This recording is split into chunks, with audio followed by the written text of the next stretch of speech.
All right, we do want to bring in our neurologist, Dr. Domangue, to speak about this. Doctor, are you with us?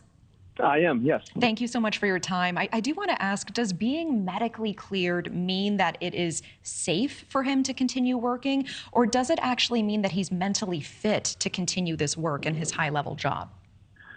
There's a lot to this story, and obviously we get information, and as a doctor, I like to look at all the information. But to answer your question succinctly, it doesn't mean he's out of the woods.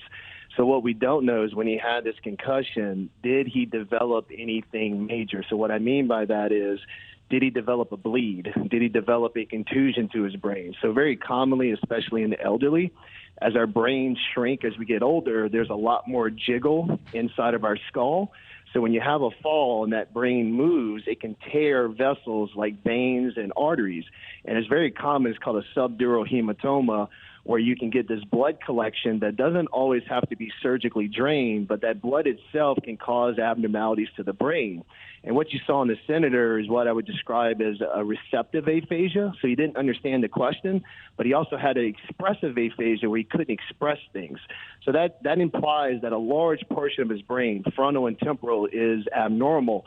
So I don't know exactly what they're clearing by, but certainly concerning that there could be more going on. Yeah, and I mean, they're speaking about lightheadedness and dehydration. In these moments where we're seeing him freeze up like this, in your experience, is it more likely that he does not really understand what is going on in this moment, or is he fully there and fully cognitively present, but just not able to get the words out and express himself?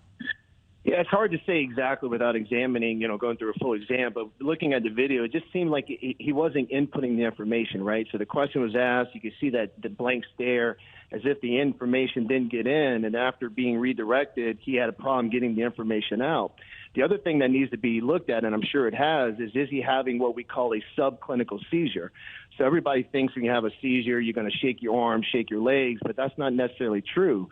You can have a seizure of your frontal lobe, especially after a significant head trauma, that where you look normal and you just don't function correctly. So those would be the things that I would be most concerned about as a neurologist, would be head bleeds, post-concussion type symptoms, subclinical seizures, obviously medication side effects, depending on his other medical conditions.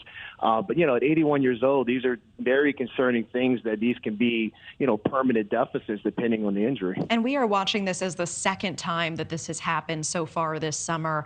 Are you surprised that he was medically cleared so quickly to return to his full schedule? Well, again, obviously, I don't have the information. What does that mean, medically cleared? So from my end, what would I want for medically clearance? I would want to do a 72-hour EEG. I'd want to look at his brain waves, see what's going on.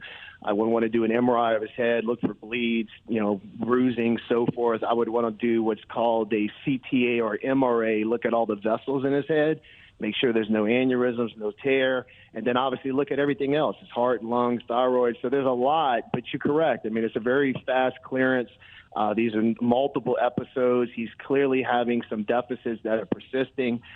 It's definitely a lot. And I can only relate to my profession as a doctor, but I can assure you as a physician, if I was showing signs like this, I would probably be taken away from medicine and under some very serious evaluation. Yeah, I appreciate you saying that. And given that, you were not able to examine him personally, but just seeing the video evidence of these two incidents back to back so quickly, would you be concerned about a patient exhibiting these kinds of symptoms at this point, months out from the concussion, and their ability to do an important high-level job? Well, number one, if that was my patient, he wouldn't be driving. To be like that, I mean, I wouldn't have him operating machinery. I certainly would have family meaning, is he had a harm to himself? I mean, we all have family. I have a mother that had a brain injury, and I have to worry about her leaving the stove on. I have to worry about, her taking care of her activities of daily living. So these are all very good questions. And again, as a physician, and I'm only going by obviously what I've seen on this video. I don't know his extensive history, but these are all very high level concerns. And, we're talking about the high level of running a country versus, just the ability to balance your checkbook, drive, things like this. So certainly he would require a high level of testing to see if he's capable of doing these things. Yeah, and Dr. Domangue, at this point, would you be at all surprised if we see another freeze up from him again in the coming weeks and months? So when you look at it in neurology, not one concussion is a problem. It's usually multiple, or if you have bleeds. So the fact that he's had these two events back to back, this concussion was in March. So, we're talking all this within a 5 or 6 month time period. Yeah, it's very concerning because one event's one thing, but to continue to show signs and symptoms makes you, more concerning as a physician that there could be something permanently wrong. Okay. Dr. Chad Domangue, I appreciate your time. Thank you so much. My pleasure. Thank you, guys. Thank you for watching. Go to newsnationnow.com to find News Nation on your television provider. And don't forget to click the red subscribe button below to get more of News Nation's fact-driven, unbiased coverage.